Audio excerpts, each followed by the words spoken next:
নবীজি খাল খনন করতেছিলেন। 3000 সাহাবী একসাথে খাল খননে ব্যস্ত।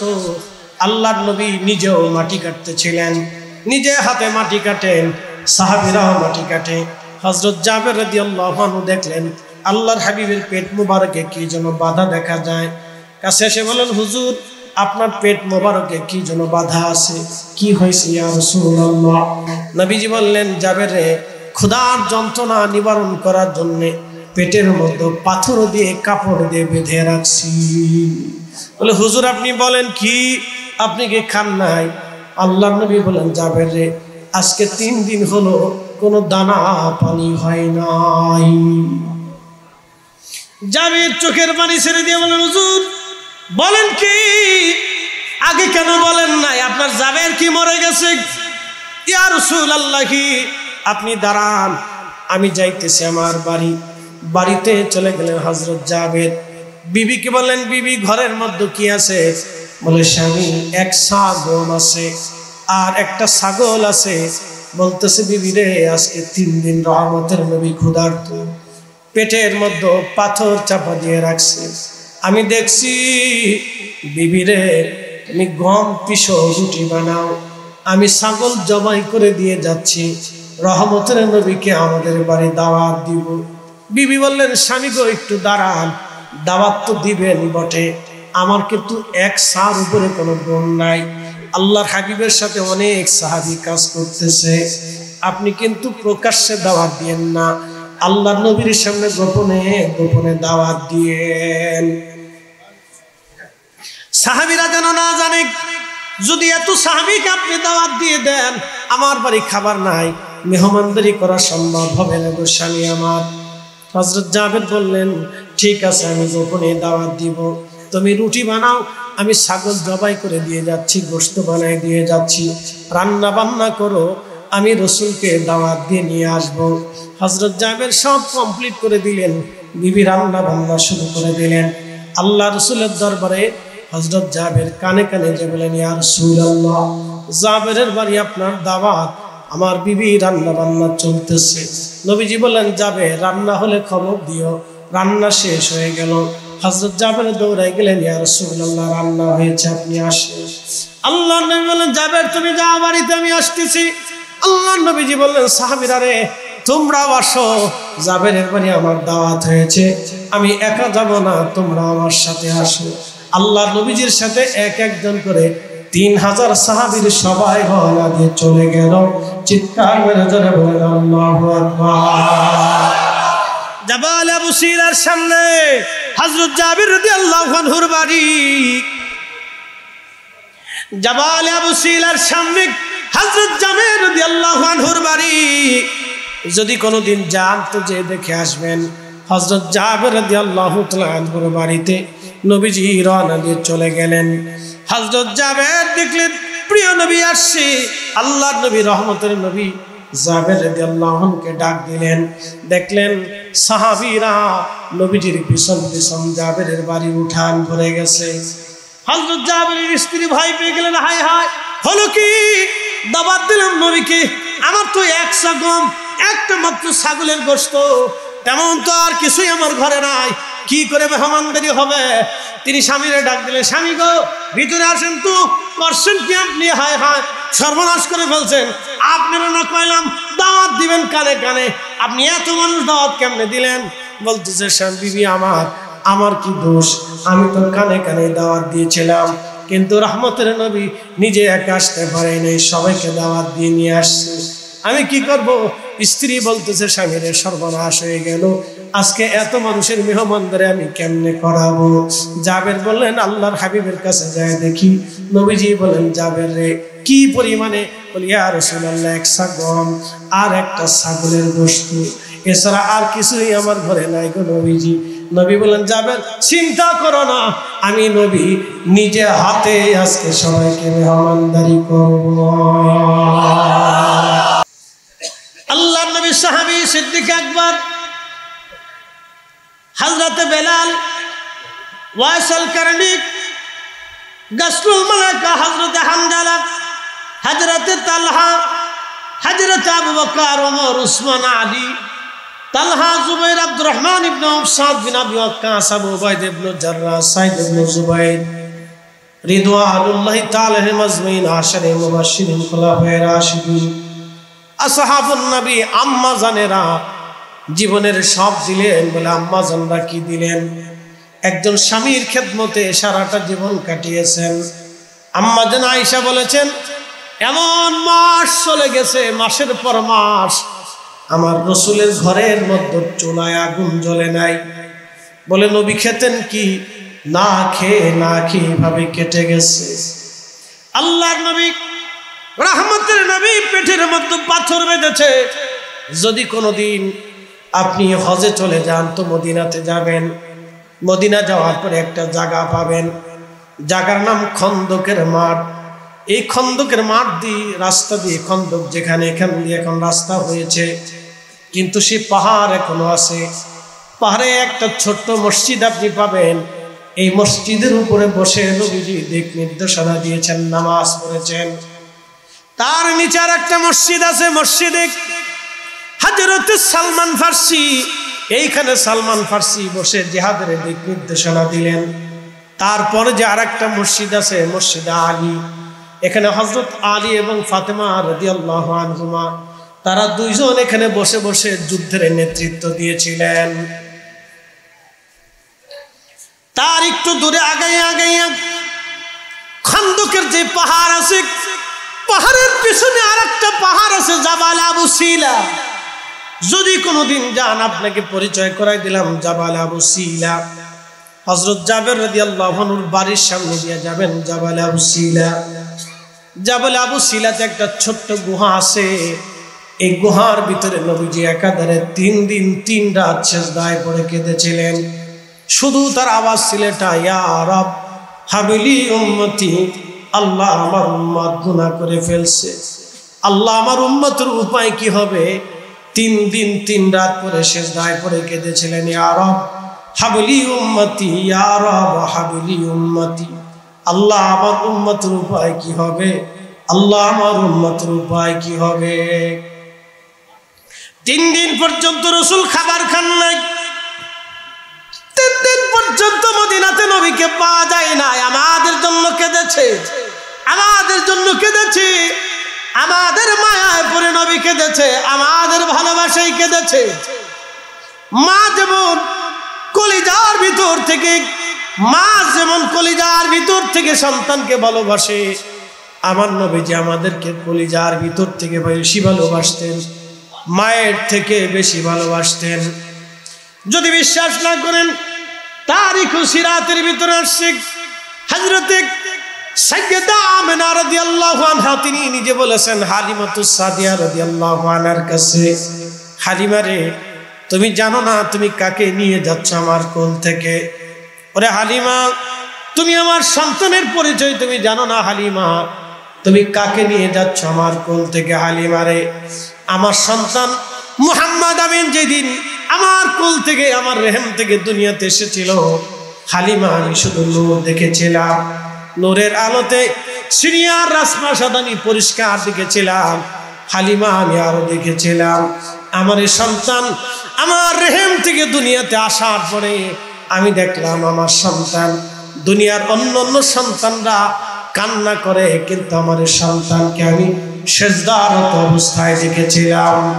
শুধু সেজদারত অবস্থায় দেখে না রে হালিমা, আমি আরো দেখেছি আমার এই সন্তান সেজদার মধ্যে পড়ে পড়ে একটা বাক্য বলে চিৎকার মেরে মেরে কাঁদতেছিল, ইয়া রব হাবিলি উম্মতি, ইয়া রব হাবিলি উম্মতি। একবার জোরে বলা যাবে কি ইয়া রাসূলুল্লাহ? তিনি আমার নবী জাবাল আবু সিলাতে নবীজি কান্না করলেন একাধার 3 রাত 3 দিন। খুব মনোযোগ দিবেন হাজিরিন, খন্দকের জিহাদের ময়দানে প্রিয় নবীজি 3 দিন পর্যন্ত মাটি কাটতেছিলেন, খাল খনন করতেছিলেন। মক্কা থেকে 10,000 কাফেররা, পত্তলিকরা মদিনায় ধেয়ে আসতে আক্রমণ করার জন্য। তাদের চিন্তা মদিনা আর রাখবো না, একেবারে মদিনা তো মুনাওয়ারা আমরা নিঃশেষ করে দিব।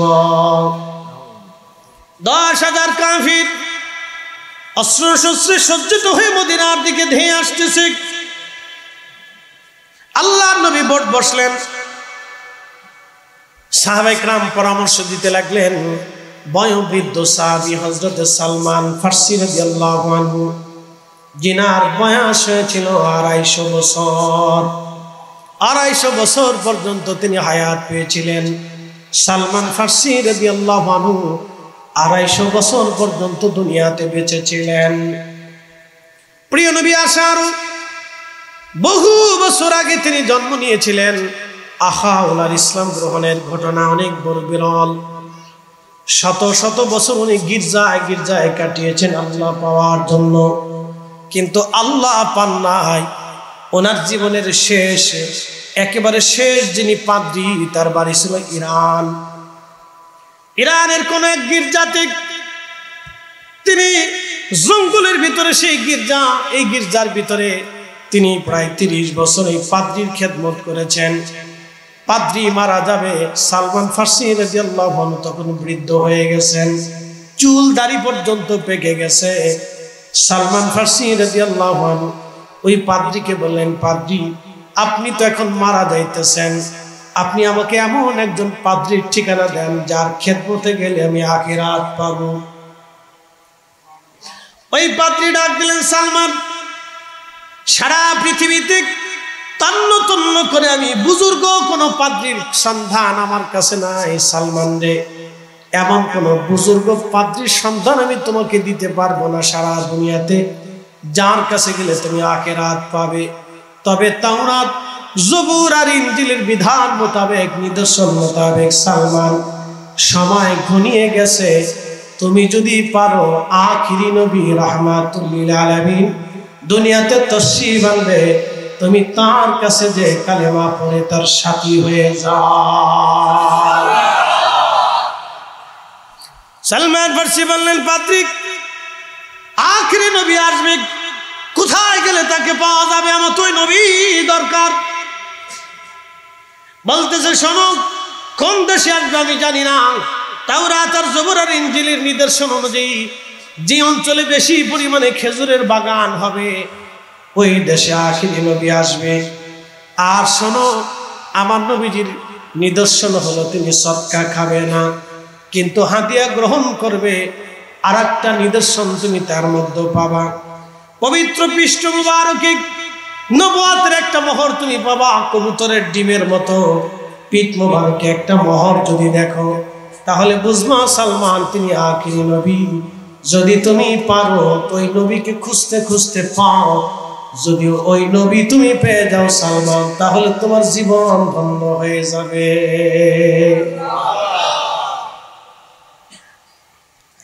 হাজরাতে সালমান ফারসি রওনা দিলেন। পাদ্রী মারা গেল, রওনা দেওয়ার পরে আস্তে আস্তে তিনি সুদূর ইরান থেকে ইরাকের দিকে যখন রওনা করলেন, মরুভূমির ভিতরে আসার পরে ডাকাত দলেরা ওনাকে ধরে ফেলল। ওনাদের যে বণিক দলের সাথে আসতেছিলেন, ডাকাত দলেরা বণিক দলদেরকে ধরে তাদেরকে হত্যা করে মাল সামানা নিয়ে গেল। সালমান ফারসি রাদিয়াল্লাহু আনহু বলেন, আমি বৃদ্ধ মানুষ ছিলাম, আমার চুল দাড়ি একেবারে পাকা ছিল, সাদা ছিল, সেই জন্য তারা আমাকে হত্যা করে নাই, আমার হাত পা বেঁধে ওরা নিয়ে আসলো, ইরাকের কুফার বাজারে উঠাইলো বিক্রি করার জন্যে। আমি ইরাকের বাজারে আমার হাত পা বেঁধে রেখেছি, সকাল থেকে সন্ধ্যা পর্যন্ত কোনো মানুষ আমার দাম জিজ্ঞাসা করে নাই। আগের যুগে হাটে বাজারে মানুষ বেচা কেনা হতো, এখনকার হাটে বাজারে গরু ছাগল যেমন বেচা কেনা হয়, আগের হাটে বাজারে মানুষ বেচা কেনা হতো। দেখবেন যারা একেবারে বুড়া হয়ে যায়, সমাজে তার কোনো দাম নাই,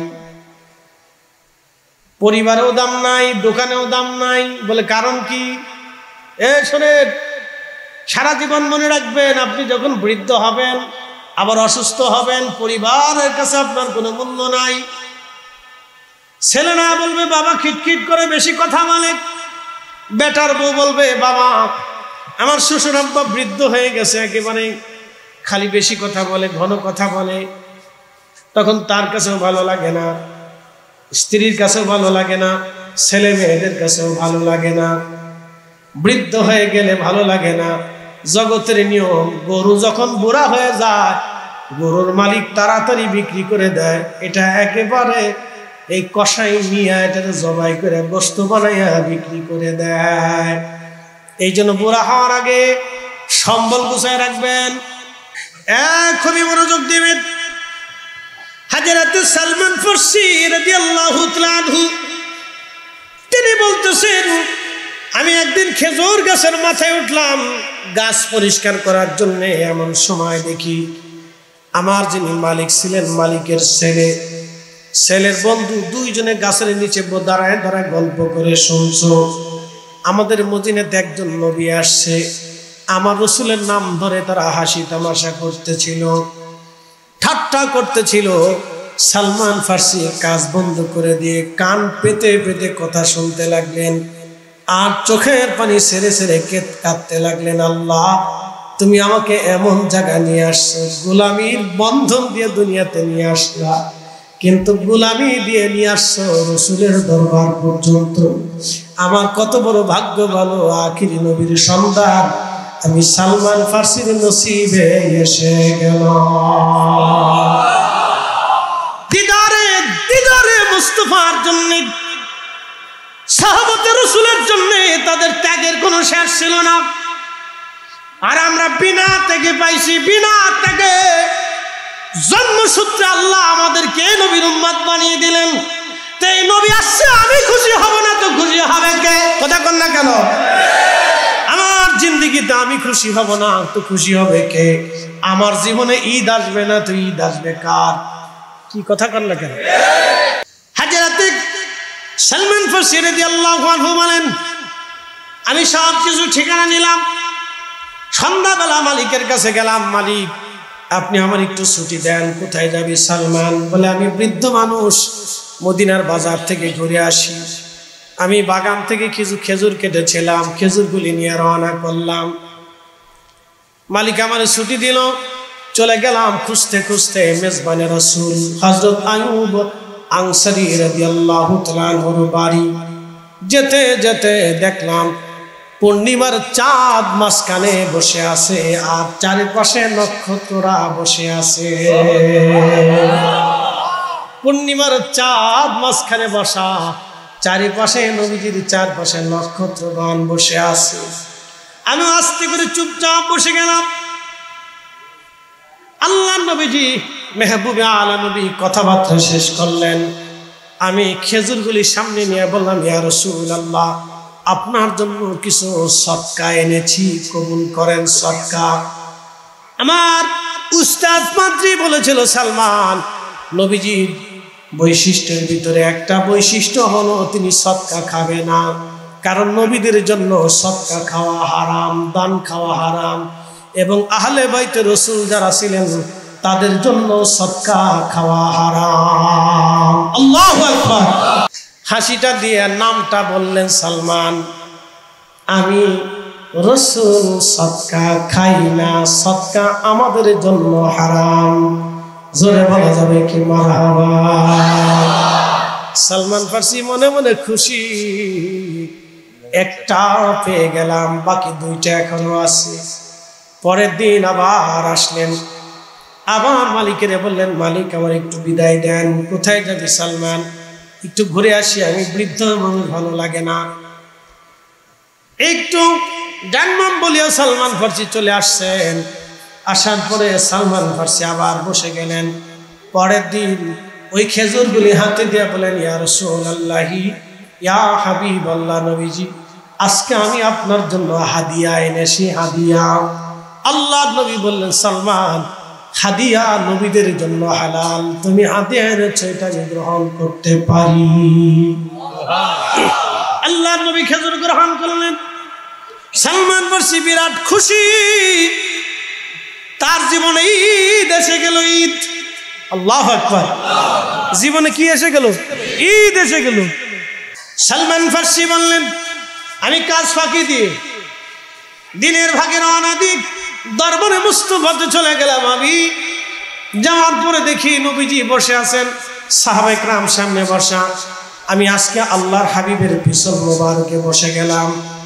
উদ্দেশ্য পৃষ্ঠ মোবারকে নবুয়তের মোহর আমি দেখবো। আজ আমি বসে আছি, রহমতের নবীর দরওয়াজাতে খবর পৌঁছে গেল সালমান ফার্সি বারবার কেন আসে। আল্লাহর হাবিব পিঠ চুলকানোর নাম দিয়ে, নবীজি পিঠ চুলকানোর নাম দিয়ে পবিত্র কাপড় জুব্বা উঠাইতে লাগলেন। উঠাইয়া উঠাইয়া পৃষ্ঠ মোবারক বের করে নবীজি দেখাইলেন। সালমান ফার্সি নবীজিকে জড়িয়ে ধরে নবুয়তের মোহরে বারবার চুমা লাগাইতে লাগলেন। আরাঙ্গুনিয়াবাসী খুবই মনোযোগ দিবেন। ভাইজান আমার, সালমান ফার্সি রাদিয়াল্লাহু আনহু নবীর পিছন মোবারকে নবুয়তের মোহর মোবারকে বারবার বারে বারে চুমা লাগায় সাহাবীরা ছুটাইতে গেলেন। হে বৃদ্ধ, তুমি করো কি? প্রিয় নবীর কষ্ট হয়। আল্লাহ নবী বললেন, সাহাবীরা সরে যাও, বাধা দিও না। অনেক দিনের আশা সালমানের আজ পুরা হতেছে। চুমা খেলেন। চুমা খাওয়ার পরে সালমান ফার্সি রাদিয়াল্লাহু আনহু বলেন, হুজুর আমার আর বুঝার বাকি নাই, আমি বুঝে ফেলেছি আপনি আখিরি নবী। মেহেরবানি করে কালেমা পড়ে আপনি আমার দীক্ষা দিয়ে দেন না। ইলাহা ইল্লাল্লাহু মুহাম্মাদুর রাসূলুল্লাহ সাল্লাল্লাহু আলাইহি ওয়াসাল্লাম। কালেমা পড়ে চলে গেলেন। বাগানে মালিক চুপচাপ বসে আছে। সালমান ফার্সি রাদিয়াল্লাহু আনহু বাগানে ঢুকলেন। মালিক দেখে বললেন, এ বুড়া কোথায় গিয়েছিলি বল। সালমান ফার্সি বললেন, মালিক মুসলমান মিথ্যা বলে না, আমি আমার রাসূলের দরবারে যে কালেমা পড়ে মুসলমান হইছি। এই কথা বলার পরে ইহুদি থেকে মারতে শুরু করলেন। এমন মার দিলেন, প্রত্যেকটা আঘাত মুখের মধ্যে বসে গেল। উনি বৃদ্ধ মানুষ ছিলেন। খাবার বন্ধ করে দিলেন। মাঝে মধ্যে হাত পা বেঁধে চাবুক দিয়ে পিটানো হতো। চামড়াগুলি খসে খসে ছিঁড়ে ছিঁড়ে রক্ত পড়তে লাগলো। ওষুধ ব্যবহার করতে দিত না। রাতের আধারে প্রচন্ড ব্যথায় সালমান ফার্সি বহু রাত ঘুমাইতে পারেন নাই। অপরাধ কি? শুধু কালেমা পড়েছিল সেই দিন। অপরাধ কি? শুধু কালেমা পড়েছিল। অপরাধ কি? ইশকে রাসূল দিয়ে কলিজা ভরে রেখেছিল। অপরাধ কি? দরবারে মুস্তাফার গোলাম হয়েছিল। অপরাধ কি? নবীজির খাদমতে যাইয়া নবীজির সাহাবী হয়েছিল। এই অপরাধে সেই মালিক তাকে বহুদিন পর্যন্ত মারতে লাগলো। খাবার দাবার বন্ধ হয়ে গেল। প্রচন্ড নির্যাতন সহ্য করতে না পারে আল্লাহর হাবিবের বারগাহে একদিন বসে বসে কান্না করে নবীজি বললেন, সালমান কি জন্য তুমি কান্না করো? বলে, হুজুর কালেমা পড়ার কারণে, আপনার কদমে আসার কারণে আমার মালিক, আমি তো তার গোলাম, আমাকে এমনভাবে অত্যাচার করে। জুব্বা খুলে দেখায় বলেন, হুজুর আমার পিঠের মধ্যে জায়গায় জায়গায় চাবুকের দাগ পড়ে আছে। গোশত চামড়াগুলি জায়গা জায়গা থেকে উঠে চলে গেছে, ঘা হয়ে গেছে। হুজুর আমার খাবার বন্ধ করে দিয়েছে নবীজি। আমি বৃদ্ধ মানুষ, এই অত্যাচার আমার সহ্য হয় না। হুজুর আমাকে ক্ষমা করবেন, মনে হয় আমি আর বেশি সময় বাঁচতে পারবো না নবীজি। আল্লাহর নবী তার এই কষ্টখানা দেখার পরে বলেন, সালমান তোমার মালিকের যাইয়া বলো, কোন বিনিময়ে কি তোমার মালিক তোমাকে আজাদ করে দিবে কিনা। সালমান ফার্সি চলে গেলেন। ইহুদির কাছে যা বললেন, মালিক রে, তুমি তো আমাকে কিনে আনছিলে, আমি তোমার গোলাম, বলো কোন বিনিময়ে কি তুমি আমাকে মুক্ত করবানি। ইহুদি জবাব দিল, সালমান মুক্ত করে দিতে পারি, কিন্তু শর্ত হলো যদি তুমি 400 খেজুরের গাছ আমাকে লাগাই দিবা। 400 খেজুর গাছের ভিতরে 1 বছরে খেজুর ধরা লাগবে। একটা খেজুর গাছে যদি খেজুর না ধরে শর্ত বাতিল। একটা খেজুর গাছ মরে গেল শর্ত বাতিল। দুনিয়াতে কোনো নজির নাই 1 বছরে খেজুর গাছে খেজুর ধরে, আর 400 গাছ লাগাইলে 2-1টা তো মারা যাবে, 400 গাছ তো আর বাঁচবে না।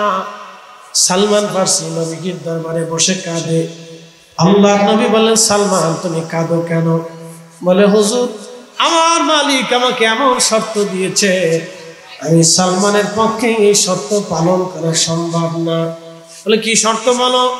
বলে, হুজুর শর্ত হলো 400 খেজুরের গাছ লাগাই দিতে হবে, 1 বছরে খেজুর ধরতে হবে। 400 গাছের একটা গাছে যদি খেজুর না ধরে শর্ত বাতিল, একটা গাছ মরে গেলেও শর্ত বাতিল। হুজুর এটা তো আমি সালমানের পক্ষে আদৌ সম্ভব না। নবীজি বললেন, সালমান তুমি চিন্তা করো না, তোমার মালিকের যা বলো তুমি শর্তে রাজি। বলি, ইয়া রাসূলুল্লাহ কি করে আমার পক্ষে সম্ভব? প্রিয় নবী বললেন, সালমান তোমার খেজুরের গাছ আমি নবী নিজে হাতে লাগাইয়া দেব। চিৎকার মেরে জোরে বলবেন কি আল্লাহু আকবার? বলবেন কি ইয়া রাসূলুল্লাহ? তিনি নবী, তিনি নবী, তিনি নবী, তিনি নবী। সালমান ফার্সি দৌড়ে বলি, মালিক তোমার শর্তে রাজি। বেটা মনে করছে, হায় হায় সালমান পাগল হয়ে গেছে, পুরো জীবনের তোরে শিক্ষা দিব, জাল মিটিয়ে দেব। ও আমার কাছ থেকে আজাদ চায়, দেখি কেমনে সে মুক্ত হয়। কারণ 1 বছরে খেজুর গাছে খেজুর ধরবে না, আর 400 খেজুর গাছের একটা খেজুর গাছ যদি একটা মারা যাবে, শর্ত বাতিল হয়ে যাবে অটোমেটিক। ওরে কায়দা মতো সারা জীবন আমি পিটাবো, দেখি কালেমা কতদিন ধরে রাখতে পারে। কিন্তু বেটা জানে না রহমতের নবীর হাতের ওজন কত বড়। প্রিয় নবী বললেন, সাহাবীরা তোমরা খেজুর গাছ এনে দাও। 400 খেজুর গাছ সাহাবীরা এনে দিলেন, খেজুর গাছের চারা এনে দিলেন। আল্লাহর নবী বললেন, জায়গা প্রস্তুত করো। সাহাবায়ে কিরাম জায়গা প্রস্তুত করে দিলেন। আল্লাহর নবী নিজে হাতে নবীজি 399টা খেজুরের গাছ লাগাইলেন। হযরত ওমর বলেন, ইয়া রাসূলুল্লাহ আমি একটা লাগাবো। বলে, লাগাও। আল্লাহু আকবার। হযরত ওমর কে, ইয়া রাসূলুল্লাহ অনুমতি দিলে আমি একটা লাগাবো। তো লাগাও।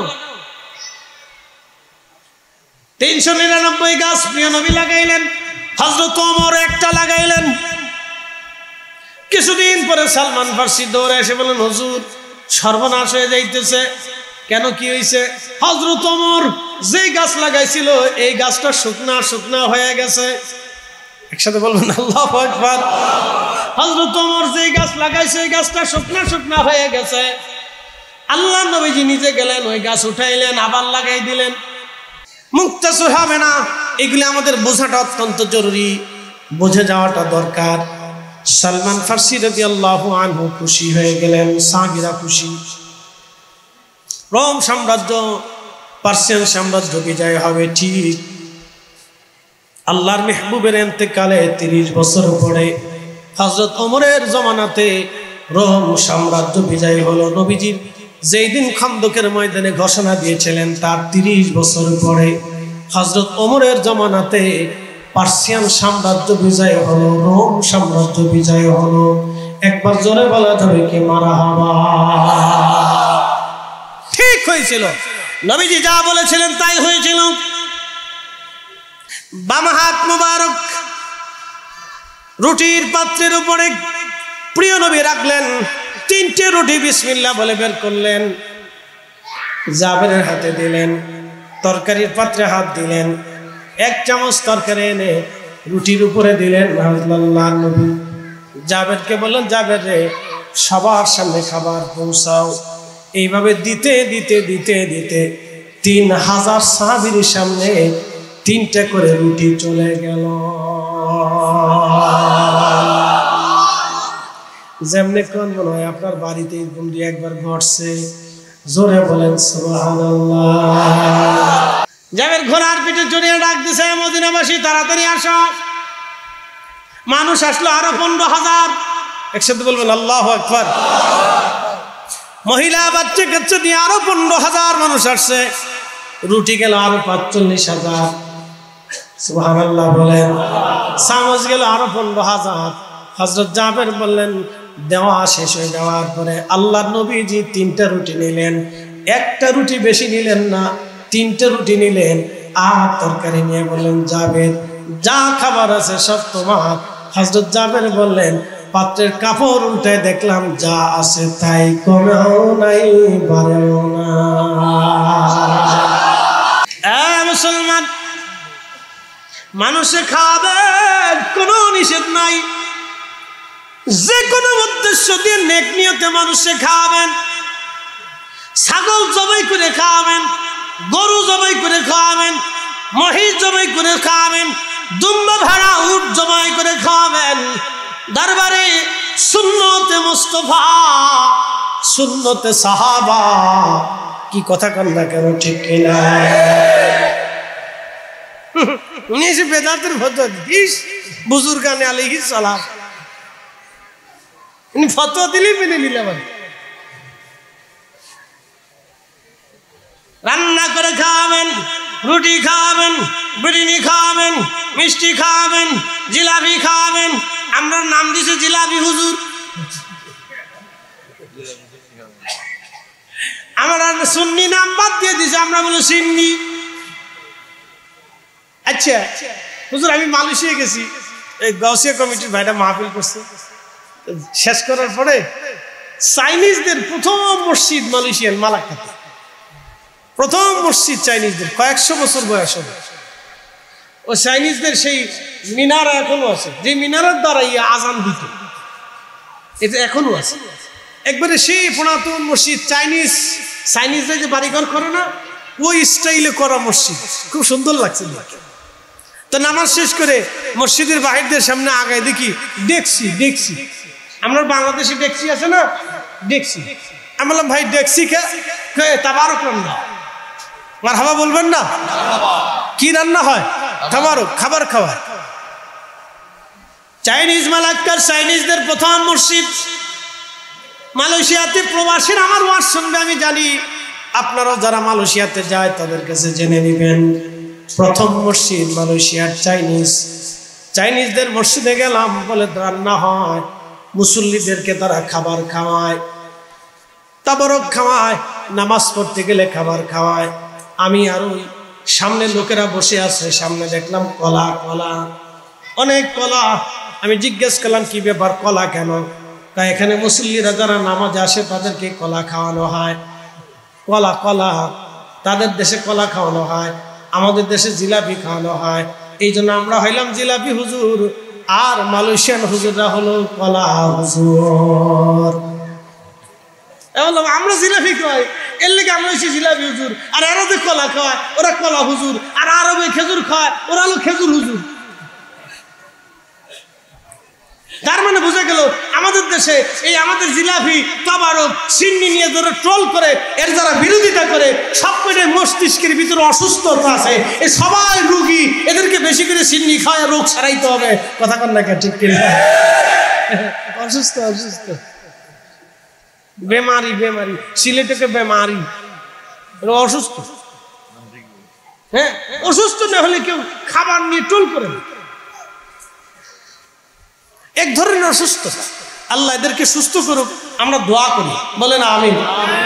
সুস্থতা দেয়া।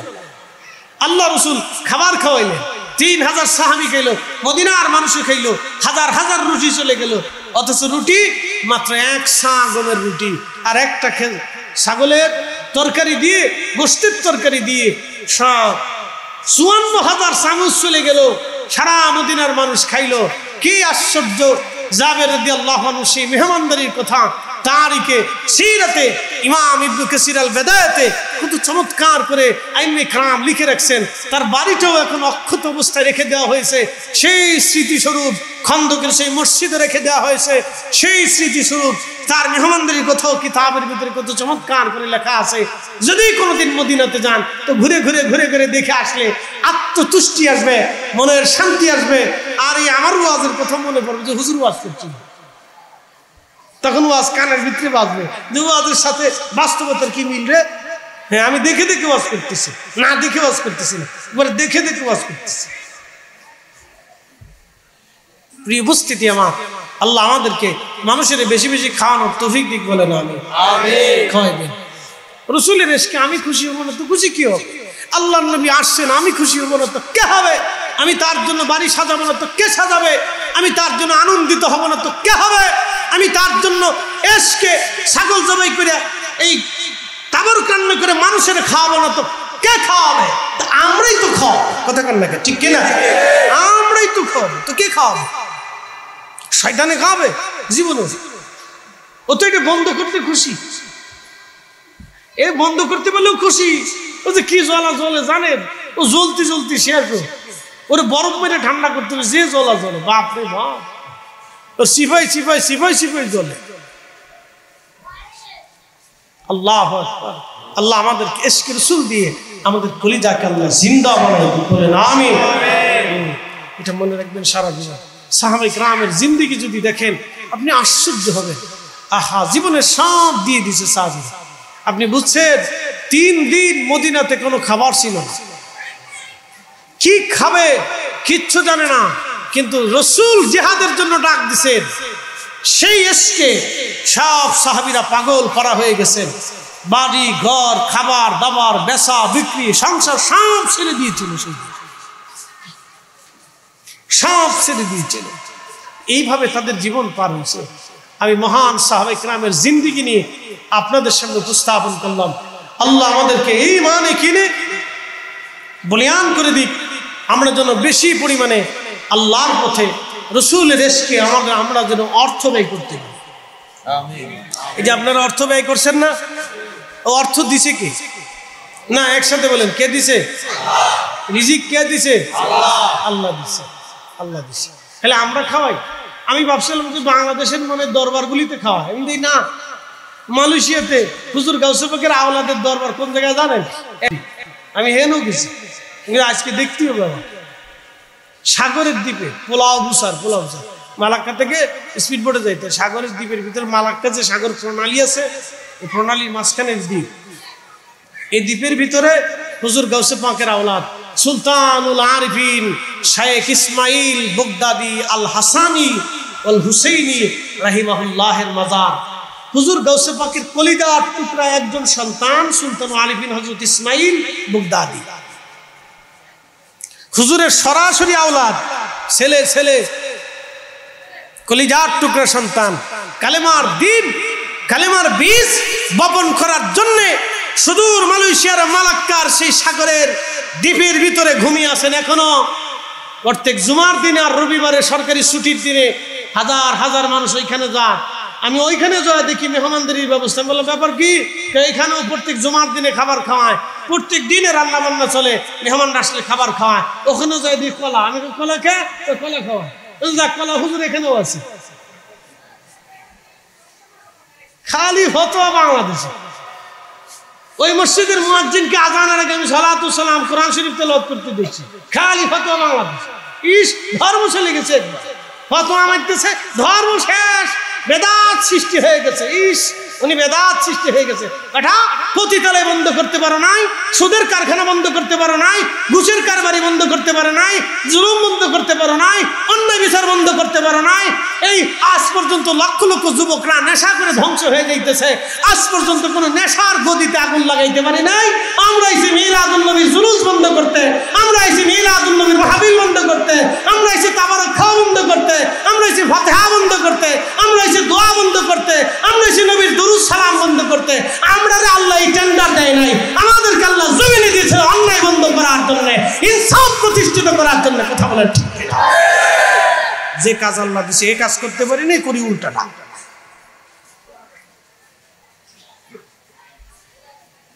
ওইখানে নামাজের পরে আমরা মিলাদ শরীফ পড়লাম ইমাম সাহেবকে নিয়ে, ইমাম সাহেব নিজেই মিলাদ শরীফ পড়াইলেন। মারহাবা বলবেন না?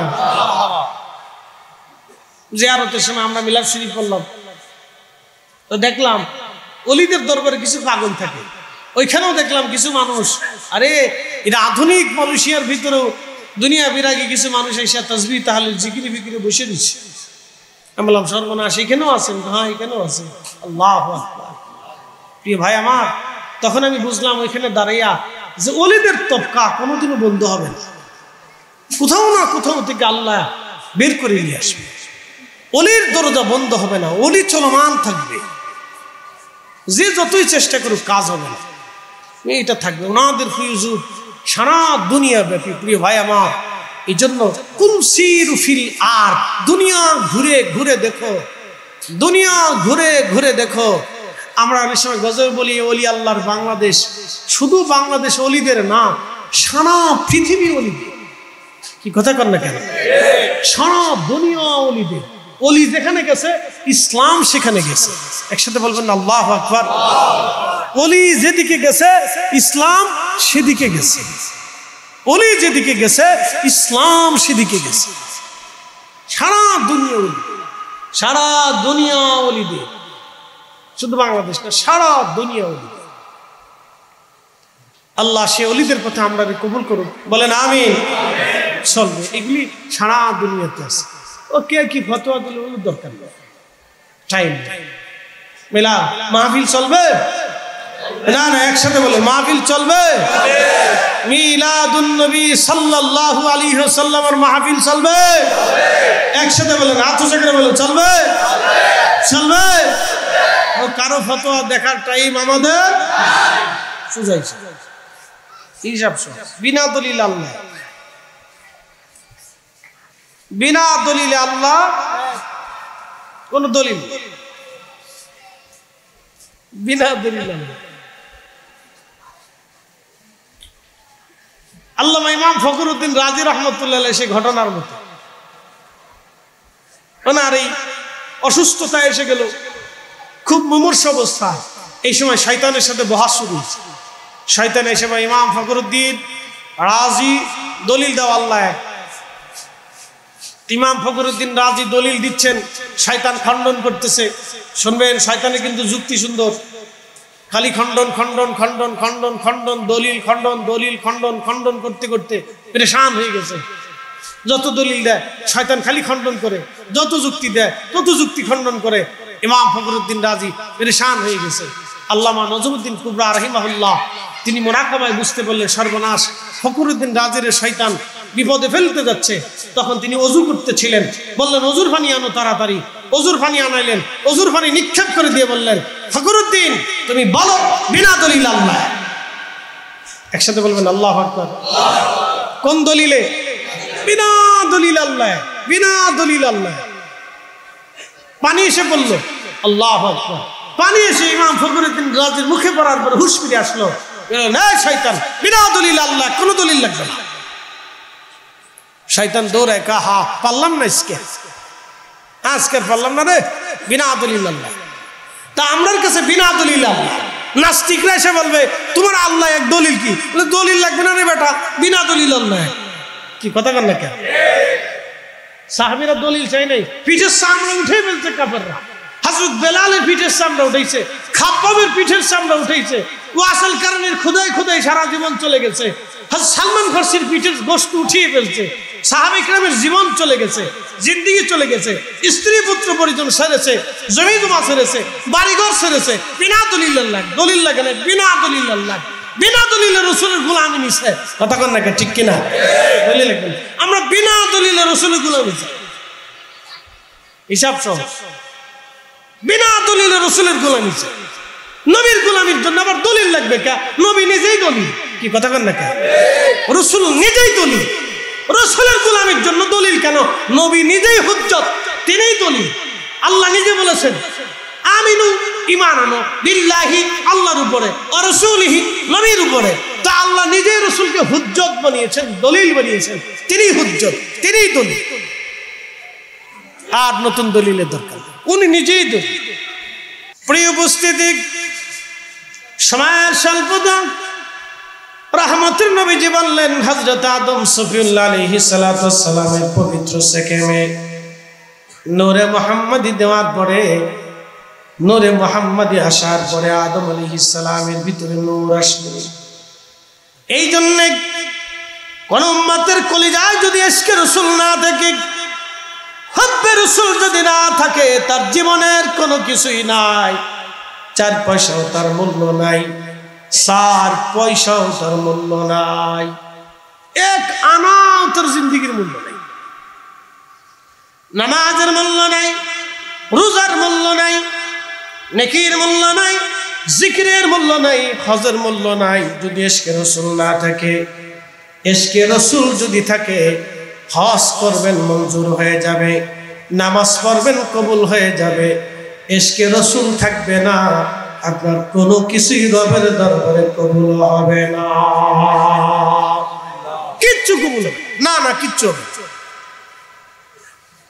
আপনার জীবনে কিচ্ছু নাই। মনে রাখবেন, হযরত আবু বকর সিদ্দিক রাদিয়াল্লাহু তাআলা আনহুর 1 রাকাত নামাজ আর এই উম্মতের সারা জিন্দেগির নামাজ, ওজন দিলে এক হবে না।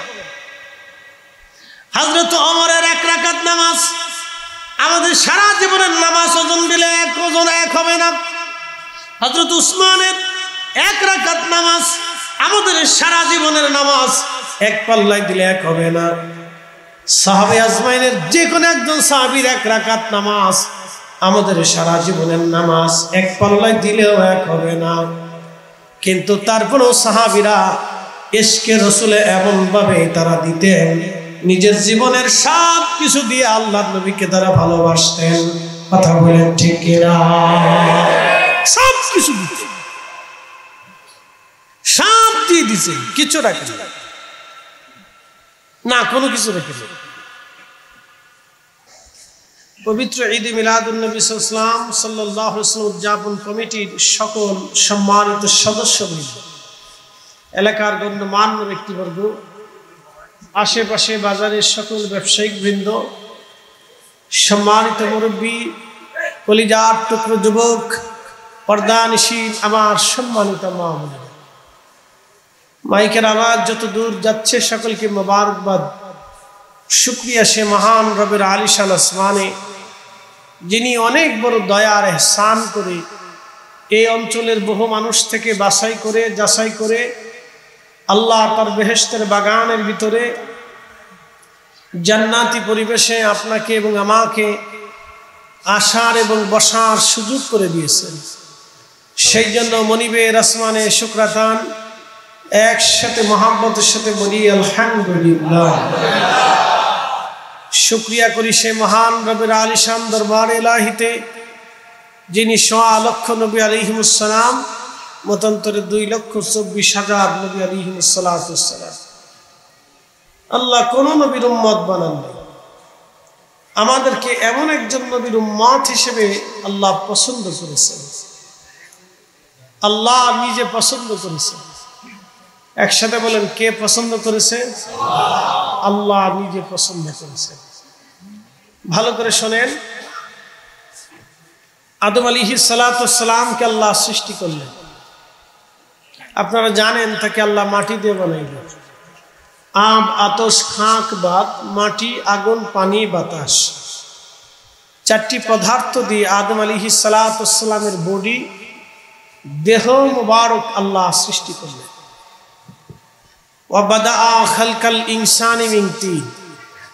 আমি মানুষের সৃষ্টির সূচনা করেছি মাটি থেকে। সুম্মা জাআলা নাসলাহু সুলালাতুম মিন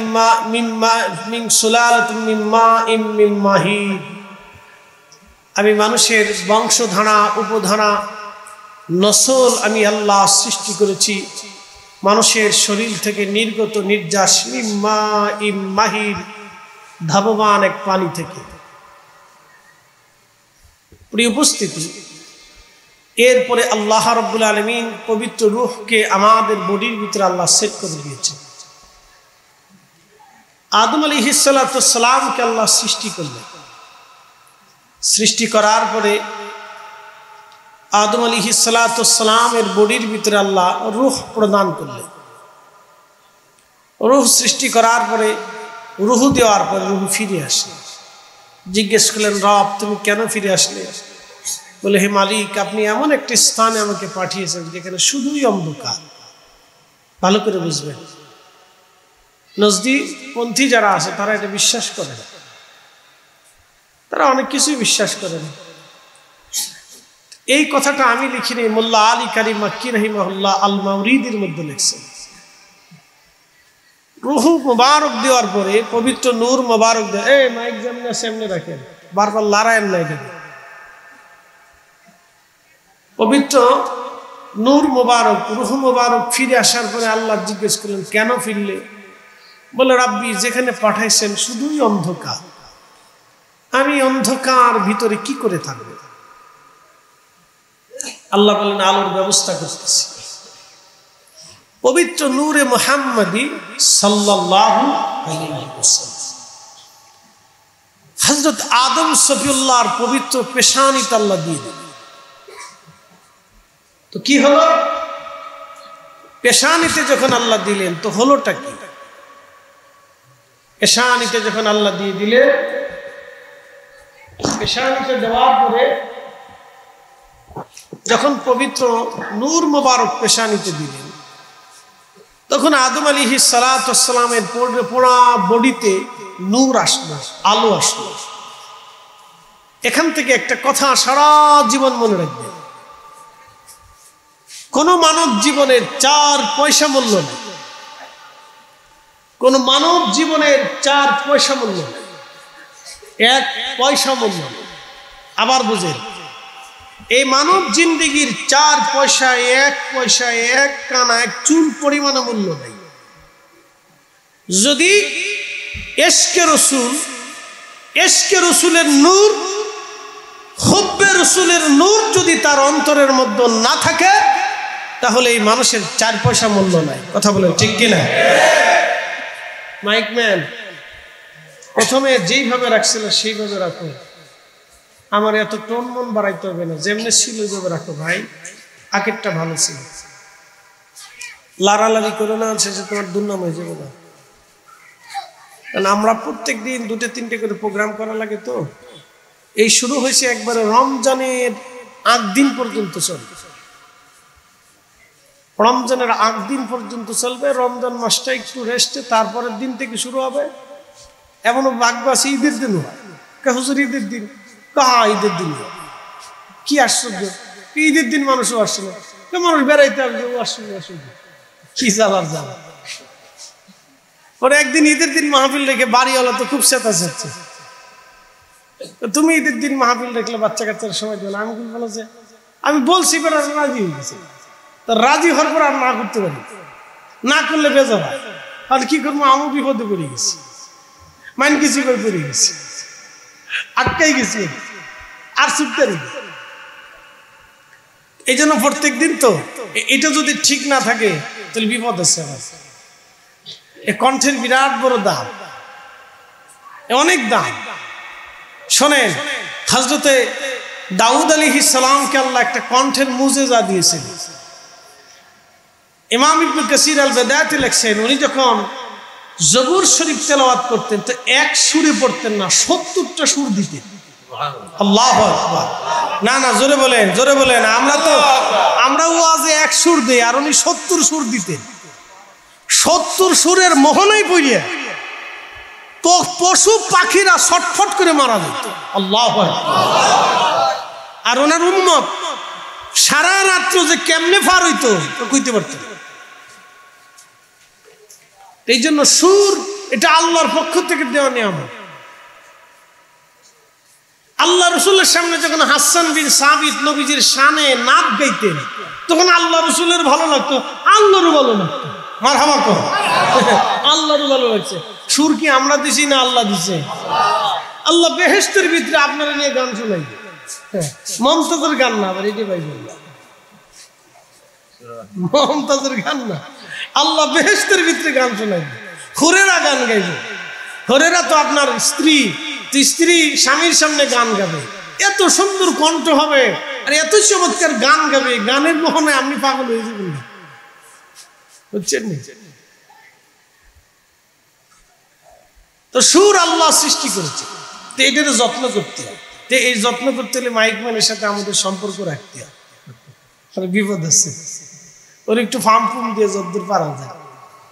ওরা খুব চালাক, ওদের হাতে কলকাঠিতে এমনি করে চিপতে থাকে, টুক টুক টুক টুক করে ফুট করে কমাই দেয়, এদিকে আবার জান শেষ। তুফান হিসেবে বুঝে আল্লাহ। একসাথে বলি না আল্লাহু আকবার। খালি ওয়াজ শুনে গেলে হবে না, কাজের ওয়াজ শুনে যা। এগুলি করে রেখে বুড়া হয়ে গেলে সমাজে মূল্য থাকে না। দূর, বুড়া মানুষ বুঝে কি? বুড়া মানুষ বুঝে কি? যুবকরা বুড়া মানুষ বুঝে কি? দোকানদার বুড়া মানুষ চাটা খায়, বুঝে কি? বুড়া আর বুঝে না। পরিবারে গেলে ধরো বুড়া মানুষ খালি ঘন ফেসাল করে, বুঝে কি? বুড়া আর বুঝে না। বুড়া খেলেও কেউ বুঝে না, ছোট খেলেও কেউ বুঝে না, বুঝছেন না? পুরুষ মানুষ কোনো সময় বুঝে না। বউয়ের কাছে গেলে বউ কে তুমি বুঝো কি? মার কাছে গেলে তুই বুঝোস না, তুই ছোট মানুষ। বাবার কাছে গেলে তুমি বুঝতে, ফ্যামিলিতে গেলে পোলা পানি বড় এলে আব্বা তুমি বুঝো টুঝো না। বুড়াই গেলে সমাজকে তুমি বুড়া মানুষ তুমি বুঝতে না। পুরুষ মানুষ জীবনে কোনোদিন বুঝে না, বুঝছেন না? কোনো সময় সে বুঝে না। জোয়ান খেলে বউয়ের কাছে বউকে তুমি বুঝো না, একবারে সাতটা কথা বললাম। ছোট কালে বুঝেন নাই, জোয়ান কালেও বুঝেন নাই, বুড়া কালেও বুঝবেন না। আপনার আমার জিন্দেগি চলে গেলে আমরা বুঝলামই না। খুব বড় যোগদান। এই জন্য সালমান ফার্সি বুড়া দিকে কেউ দাম জিগিয়ে না, বলে আমরা বুড়া মানুষ ধরে এনে বিপদে পড়ছি, তুমি যা খুশি মনছে দিল হয়ে যাও, এটা কেউ দাম টাম জিগে দাও। আচ্ছা কমছি 200 বছরের বয়সে বুড়া দিয়ে মানুষ কিতা করবে? এই জন্য বৃদ্ধ কোন রিক্সাওয়ালা হলে 10 টাকার ভাড়া 30 টাকা দিবে, মনে থাকবে? যদি কোনোদিন বৃদ্ধ রিক্সাওয়ালা দেখেন, দিন মজুর দেখেন, কাজের লোক দেখেন, ভাববেন সে ভিক্ষায় নামে নাই, সে তার পরিশ্রম শেষটা দিয়া পরিশ্রম করে রুটি রুটি করে খাইতে চাইতেছে, বেতন 100 টাকা থেকে 500 টাকা দিয়ে খুশি হবে, দোয়া করবে। যুবক আপনাকে বলতেছি, যদি কোনোদিন দিন মজুর রিক্সাওয়ালা, দিন মজুর চাকরিওয়ালা, এই আপনার খেটে খাওয়া মানুষ ছোটখাটো ব্যবসা নিয়ে বসে রয়েছে, ব্যবসা কিনা নাই, বৃদ্ধ মানুষ বসে রয়েছে, তো তার কাছ থেকে মাল কিনে নিয়ে আসবেন, প্রয়োজন নাই তারপরে কিনে নিয়ে আসবেন, হ্যাঁ খুশি হবে। এগুলি শিখে যান, এগুলি কাজের জিনিস। আমরা কাজ ছাড়া খালি ওয়াকাজ করি, কাজ ছাড়া ওয়াকাজ করি, এগুলি কিনে নিয়ে আসবেন। ও বৃদ্ধ মানুষ বসে বিক্রি করতেছে, বুঝবেন কোনো বিশেষ কোনো প্রয়োজনে এ বেটা বসে বিক্রি করছে, হ্যাঁ ভিক্ষা করে নাই, সে কাজ করে খাতে চেষ্টা করতেছে, তো ওনার কাছ থেকে কিনে আনবেন। বৃদ্ধ রিক্সাওয়ালা পেট্রোল মারতেছে, 10 টাকা ভাড়া 50 টাকা দিবে, মনে রাখবেন সে ভিক্ষা করতেছে না, সে কাজ করে খাওয়ার, তার জীবনের শেষ চেষ্টা দিয়ে চেষ্টা করতেছে কাজ করে খাওয়ার জন্য। বৃদ্ধ মানুষ দোকানে বসে রয়েছে, আপনি দেখবেন যে বৃদ্ধ মানুষ 2 কাপ চা খাওয়াবেন, একটা বিস্কিট কিনে দিবেন, নাহলে ভালো কিছু কিনে দিবেন, নাহলে একটা 2টা কলা কিনে দিবেন, খাওয়াবেন, তাকে নাস্তা করাবেন, চাচা কি খাবেন খান, আমি আজকে আপনাদের খাওয়াবো, খুশি হবে, দোয়া করবে। এগুলি কাজ করে। কিছু কিছু ভালো কাজ আছে যেগুলি করলে আল্লাহর পক্ষ থেকে আপনার উপর তাইদ আসবে। ও বৃদ্ধ এখানে বসে দোয়া করবে, আপনার জিন্দেগিতে কোনোদিন রিজিকের অভাব হবে না। একসাথে বলবেন আল্লাহু আকবার। করেন এগুলি করে, ভালো কাজ করে, যেগুলি কাজ দরকার এটা করে, অকাজ করে লাভ কি দুনিয়াতে?